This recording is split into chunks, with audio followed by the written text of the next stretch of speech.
LeBron does something good, it's luck. Okay. When everybody else, Michael Jordan does that, it's skill.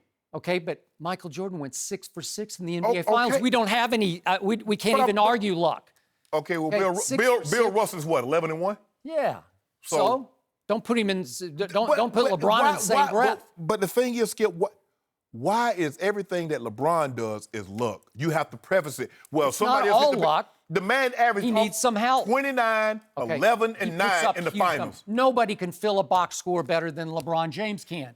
But let me ask you 73 this. and 19. Okay, I got it. I got it. But remember, Steph Curry was banged up. He might have been hurt far worse. Was he banged up when he dropped 41 on Portland in 17 in overtime? Was he banged up then? No, but he was banged up in the finals. What about he the just 30, didn't look like himself. What about the 38 that he dropped on? Didn't look like himself. See, he didn't look like himself all of a sudden. No. You know why?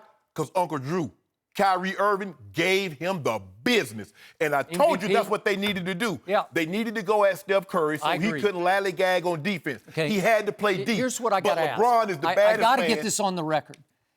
I have so much respect for your career in the National Football League. Yep. You were a winner. You were a bad man. When the money was on the table, Shannon Sharpe rose and he shone.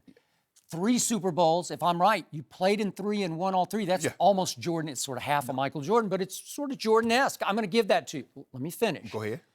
I don't see how then you can idolize a LeBron James who we have seen disappear. Do you remember the 2011 finals? His first one in Miami at Dallas? Yes. The chosen one became the frozen one. I've never seen anything like it before. He didn't play well. Do you remember his last series in Cleveland against Boston when we were told by members of his camp that he had to be sedated because he had an issue with a teammate? The last 3 games against Boston, they're up 2-1. He just disappeared. This is a superstar who can be as mentally fragile as any superstar I have ever watched. It drives me crazy, and it should drive you crazy as such a big game player that you embrace and love and sing the praises of a guy who can be mentally fragile in ways you never were as a football player. I don't get it. I'm dumbfounded by it because you haven't yet seen the light.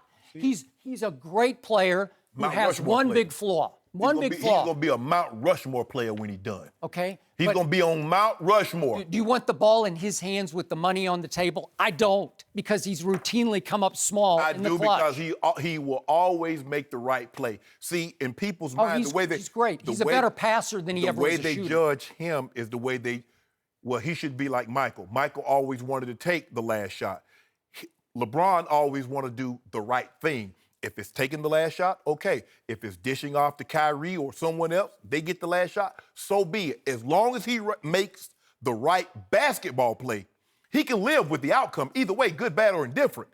And that's what you need to understand, Skip. Luck is when preparation meets opportunity. A lot of times, LeBron just doesn't want to take the last shot, and he takes a pass by saying, I made the right pass to make the right basketball play. What did he tell you? When they handed out the MVP trophy and everybody was singing Steph Curry. Man made 17,000 threes last season. Mm-hmm. He's the MVP. But old King over here, I'm the best player. He's the king. Now tell that. Say, when you go in the offseason with that 73 and 9 and your 2 MVPs and everybody key and when in this offseason, you see LeBron? He was in his pool. I saw him in the pool. I follow him on Snapchat, Facebook, all the Instagram. I think you stalk him. You follow him. Me and Bron. Yeah. You got to see. Hey, Don't pull the sweatshirt out. I got a selfie. No, I got a selfie. I was taking a selfie. Me and Charles Oakley, Carl Oak, a good friend of mine. I was like, Oak, I want to go to the parade. He said, man, you got to come. He said, you predicted this. They called the Cavaliers. I had all my gear on. They gave me VIP pass, access. But anyway, I was taking me a selfie, Joy. Do my phone there, right? I was taking me a selfie, just like this here. I was like, next thing I know, LeBron over my shoulder like this here. I said, oh, bro, you did that for me. That's the greatest picture you ever took, right? Skip. Hey. I'm sure it was. We'll see you in the break. He whispered in my ear and said, hey, tell Skip that.